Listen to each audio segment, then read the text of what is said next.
Assalamualaikum warahmatullahi wabarakatuh.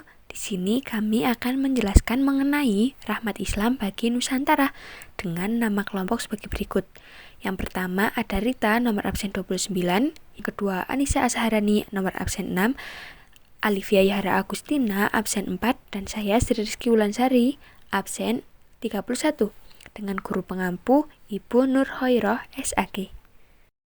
Berikut adalah materi yang akan kita bahas. Yang pertama ada strategi dakwah Islam di Indonesia, yang kedua perkembangan Islam di Indonesia, dan yang ketiga mendeskripsikan strategi dan perkembangan dakwah Islam. Simak videonya ya teman-teman. Sejarah masuknya Islam di Indonesia. Sejarah masuknya Islam di Indonesia itu ditandai dengan 3 teori besar. Yang pertama ada teori Gujarat. Islam dipercaya datang dari wilayah Gujarat, India melalui peran para pedagang India Muslim pada sekitar abad ke-13 Masehi. Yang kedua ada teori Mekah.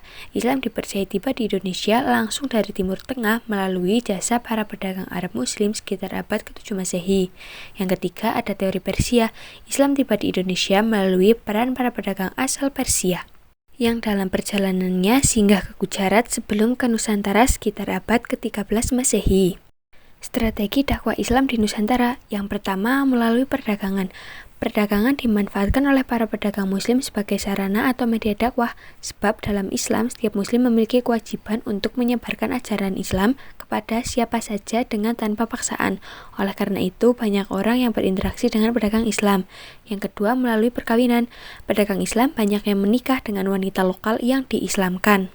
Dahulu, dari hasil perkawinan tersebut semakin bertambah jumlah masyarakat muslim sehingga timbul kampung-kampung dan pusat-pusat kekuasaan Islam. Yang ketiga, melalui pendidikan. Proses islamisasi dilakukan melalui pesantren-pesantren. Di saat santri dianggap telah mendapatkan ilmu yang cukup, mereka akan kembali ke kampung halaman untuk mengembangkan agama Islam dan membuka lembaga yang sama. Dengan cara tersebut, maka agama Islam dapat terus-menerus tersebar ke seluruh penjuru Nusantara. Yang keempat, tasawuf. Salah satu sifat khas dari ajaran ini adalah akomodasi terhadap budaya lokal, sehingga menyebabkan banyak masyarakat Indonesia yang tertarik menerima ajaran tersebut. Yang kelima, kesenian. Salah satunya yaitu yang pertama, saluran dakwah dalam kesenian yang paling dikenal adalah melalui wayang yang dibawa oleh Sunan Kalijogo. Yang kedua, seni bangunan masjid yang khas. Dan yang ketiga, melalui seni tari, musik, pahat ukir, dan lain-lain. Yang keenam, melalui politik. Di Maluku dan Sulawesi Selatan, kebanyakan rakyat masuk Islam setelah rajanya masuk Islam terlebih dahulu. Pengaruh politik raja sangat membantu tersebarnya Islam di wilayah ini. Jalur politik juga ditempuh ketika kerajaan Islam menaklukkan kerajaan non-Islam, baik di Sumatera, Jawa maupun Indonesia bagian timur. Perkembangan dakwah Islam di Nusantara. 1. Perkembangan Islam di Sumatera. Tempat mula-mula masuknya Islam di Pulau Sumatera adalah pantai barat Sumatera. Dari sana berkembang ke daerah-daerah lainnya. Pada umumnya di buku sejarah menyebutkan perkembangan agama Islam bermula dari Pasai, Aceh Utara. Orang yang menyebarkan Islam di daerah ini adalah Abdullah Arif. Ia seorang mubalik dari Arab dengan misi menyebarnya yaitu berdakwah dan berdagang. Dengan kesopanan dan keamanan orang Arab yang berdakwah itu, maka penduduk Basahi sangat terkesan. Akhirnya mereka menyatakan untuk masuk Islam. Kerajaan Islam Pasai berdiri sekitar tahun 1297 yang kemudian dikenal dengan sebutan Serambi Mekah. Setelah agama Islam berkembang di kerajaan ini dengan cepat, tersebar pula ke daerah-daerah lain yaitu ke Pariaman, Sumatera Barat.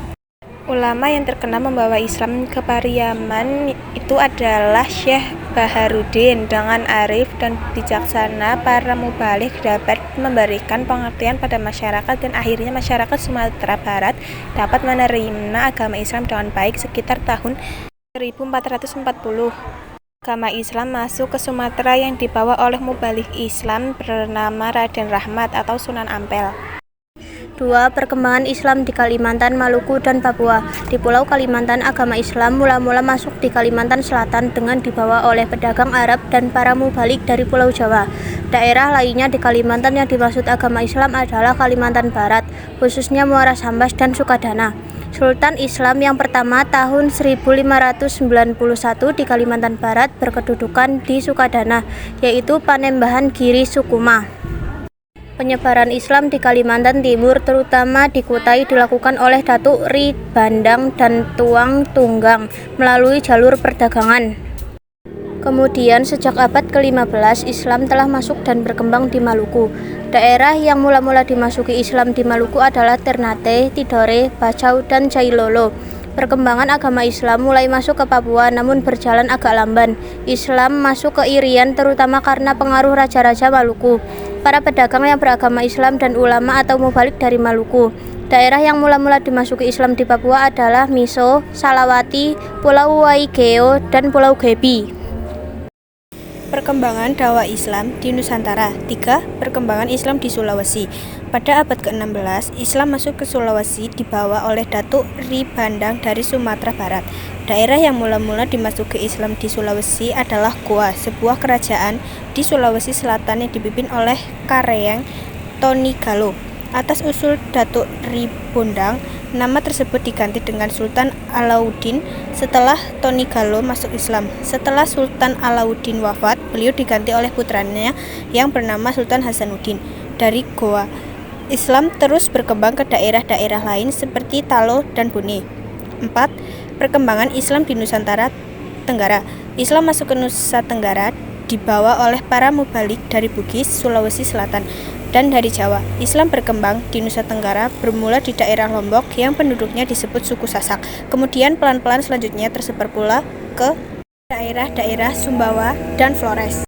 5. Perkembangan Islam di Pulau Jawa. Islam masuk ke Pulau Jawa kira-kira pada abad ke-11 Masehi yang dibawa oleh para pedagang Arab dan para mubalik dari Pasai. Tempat molekul yang dimasuki Islam di Pulau Jawa yaitu daerah pesisir utara Jawa Timur. Tokoh yang terkenal berdakwah di Jawa Timur adalah Maulana Malik Ibrahim. Sedangkan di Jawa Tengah, penyiaran agama Islam berpusat di Demak yang dilakukan oleh para wali yang berjumlah 9 yang dikenal dengan Wali Songo. Kerajaan Islam. Yang pertama, Samudra Pasai. Samudra Pasai adalah kerajaan Islam yang dipandang sebagai kerajaan Islam pertama di Indonesia. Kerajaan ini didirikan oleh Sultan Malik Al-Saleh pada tahun 1285 sekaligus sebagai raja pertama. Setelah beliau wafat, beliau digantikan oleh putranya bernama Sultan Muhammad atau yang dikenal dengan nama Malik At-Thohir I. Kerajaan Islam. Yang pertama, Samudra Pasai adalah kerajaan Islam yang dipandang sebagai kerajaan Islam pertama di Indonesia. Kerajaan ini didirikan oleh Sultan Malik Al-Saleh pada tahun 1285 sekaligus sebagai raja pertama.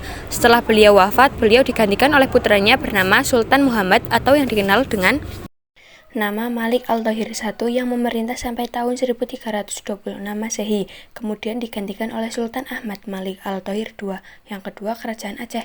Kerajaan Aceh didirikan oleh Sultan Ibrahim yang bergelar Sultan Ali Muqayyad Syah. Kerajaan Aceh mencapai masa keemasan pada masa pemerintahan Sultan Iskandar Muda.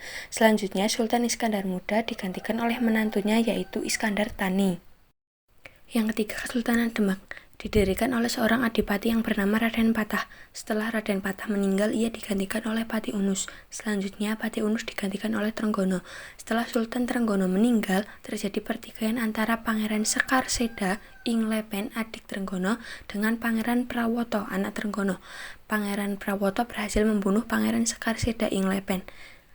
Tetapi kemudian Pangeran Prawoto dibunuh oleh Arya Penangsang, anak Pangeran Sekar Seda Inglepen. Pada masa pemerintahan Arya Penangsang dipenuhi oleh kekacauan karena banyak orang yang tidak suka, hingga akhirnya seorang adipati Pajang bernama Adiwijaya atau Joko Tingkir berhasil membunuhnya. Kini kerajaan Demak berpindah ke tangan Joko Tingkir. Yang keempat, Kesultanan Pajang. Pendiri Kesultanan Pajang adalah Sultan Adiwijaya. Setelah Sultan Adiwijaya meninggal, seharusnya Pangeran Benowo yang menduduki tahta Pajang. Akan tetapi, ia disingkirkan oleh Arya Pangiri, putra Pangeran Prawoto. Tindakan Arya Pangiri menimbulkan upaya-upaya perlawanan yang kemudian membuat Pangeran Benowo menyerahkan kekuasaan pada Sutawijaya. Selanjutnya, Sutawijaya memindahkan Pajang ke Mataram, hingga berakhirlah kekuasaan Pajang. Yang kelima, Mataram Islam merupakan hadiah dari Adiwijaya kepada Ki Ageng Pamanahan. Setelah Ki Ageng Pamanahan meninggal, Mataram dipegang oleh putranya, yaitu Sutawijaya. Sepeninggal Senopati Sutawijaya, kekuasaan dipegang oleh Mas Jolang. Tetapi Mas Jolang meninggal sebelum berhasil memadamkan banyak pemberontakan, sehingga diganti oleh Raden Rangsang atau lebih dikenal dengan Sultan Agung. Pada masa pemerintahan Sultan Agung, Mataram mencapai masa kejayaan. Yang keenam, Cirebon. Kesultanan Cirebon didirikan oleh Syarif Hidayatullah atau Sunan Gunung Jati. Ketika Sunan Gunung Jati menua, Kesultanan Cirebon diserahkan kepada putranya, Pangeran Muhammad Arifin, dengan gelar Pangeran Pasarean. Sepeninggal Pangeran Pasarean, kedudukan Sultan diserahkan kepada Pangeran Sabakengking atau yang bergelar Sultan Maulana Hasanuddin. Yang ketujuh, Banten. Daerah Banten diislamkan oleh Sunan Gunung Jati. Pemerintahan dipegang oleh Sultan Maulana Hasanuddin. Setelah Sultan Hasanuddin meninggal, ia digantikan oleh putranya Maulana Yusuf. Kesultanan Banten mencapai masa keemasan pada masa Sultan Ageng Tirtayasa.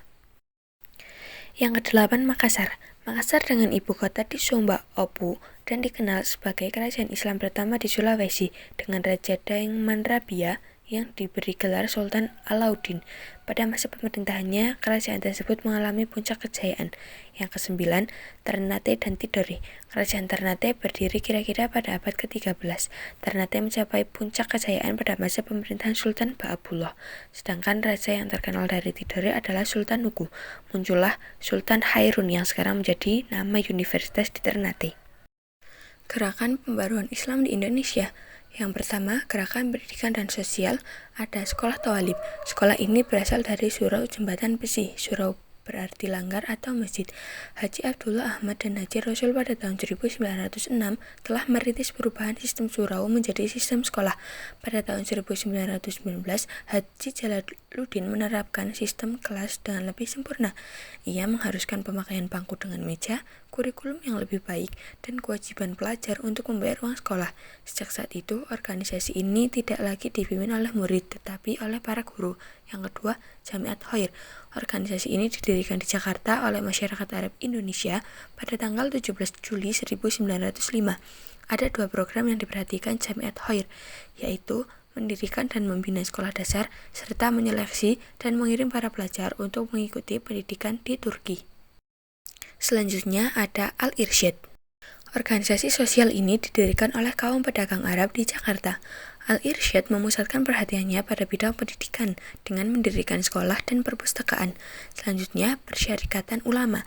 Organisasi sosial kemasyarakatan ini semula bernama Hayatul Qulub yang memusatkan perhatiannya pada bidang pendidikan, sosial, dan ekonomi. Sejak 1917, namanya diubah menjadi Persyarikatan Ulama dengan dua sistem pendidikan, yaitu sistem madrasah dan sistem asrama. Syarikatan ulama memiliki ciri khas, yaitu mempertahankan tradisi bermazhab dalam fikih, tetapi menerapkan cara-cara modern dalam pendidikan. Yang kelima ada Nahdlatul Ulama atau NU, yang didirikan pada 16 Rajab 1344 Hijriah atau 13 Januari 1926, yang dipimpin oleh Kiai Haji Hasyim Asy'ari sebagai Rais Akbar. Organisasi ini bertujuan untuk menegakkan ajaran Islam menurut paham kitab I'tiqad Ahlussunnah wal Jamaah. Selanjutnya ada Muhammadiyah, yang didirikan di Yogyakarta pada tanggal 18 November 1912 oleh Kiai Haji Ahmad Dahlan. Kegiatan ini dipusatkan dalam bidang pendidikan dakwah dan amal sosial. Yang ketujuh ada Persatuan Islam atau Persis, didirikan pada tanggal 12 September 1923 di Bandung. Sebagai organisasi, Persis memiliki ciri khas dalam gerak dan langkahnya, yaitu menitik beratkan pada pembentukan paham keagamaan yang dilancarkan melalui pendidikan dan dakwah lainnya dengan tujuan yang pertama, mengamalkan segala ajaran Islam dalam segi kehidupan anggotanya dalam masyarakat. Yang kedua, menempatkan kaum muslimin pada ajaran akidah dan syariah berdasarkan Quran dan Al-Sunnah. Gerakan pembaruan kedua yaitu di bidang politik. Partai Islami Masyumi pada awal berdirinya merupakan satu-satunya partai politik Islam yang diharapkan dapat memperjuangkan kepentingan seluruh golongan umat Islam dalam negara modern yang diproklamasikan pada tanggal 17 Agustus 1945. Masyumi merupakan partai federasi yang menampung semua golongan tradisional. Nah, selanjutnya sikap dan perilaku yang harus dikembangkan sebagai implementasi dari pelajaran sejarah perkembangan Islam di Indonesia. Yang pertama, menghargai jasa para pahlawan muslim yang telah mengorbankan segalanya demi tersebarnya syiar Islam. Yang kedua, berusaha memahami dan menganalisis sumber-sumber sejarah. Yang ketiga, meneladani sikap dan perilaku para tokoh teladan pada masa permulaan masuknya Islam yang mengedepankan cara damai. Yang keempat, menjadikan semua aktivitas dalam hidup sebagai sarana syiar Islam dan dakwah. Yang kelima, pertama, bersikap moderat dan santun dalam berdakwah dan menyebarluaskan ajaran Islam. Selanjutnya kesimpulan, pada hakikatnya dakwah Islam merupakan aktualisasi imani, teologis yang dimanifestasikan dalam suatu sistem kegiatan manusia beriman dalam bidang kemasyarakatan yang dilaksanakan secara teratur, untuk memengaruhi cara-cara berpikir, kepekaan dalam merasakan lingkungan, cara bersikap, dan tindakan manusia, baik secara individual maupun sosial dalam rangka mengusahakan terwujudnya ajaran dalam semua segi kehidupan dengan menggunakan cara tertentu, dan sejarah Islam di Indonesia diawali dari sebelum masa penjajahan atau masa para wali sampai dengan masa sekarang atau masa reformasi. Sekian dari kami, pasti ada kesalahan. Kami mohon maaf. Wassalamualaikum warahmatullahi wabarakatuh.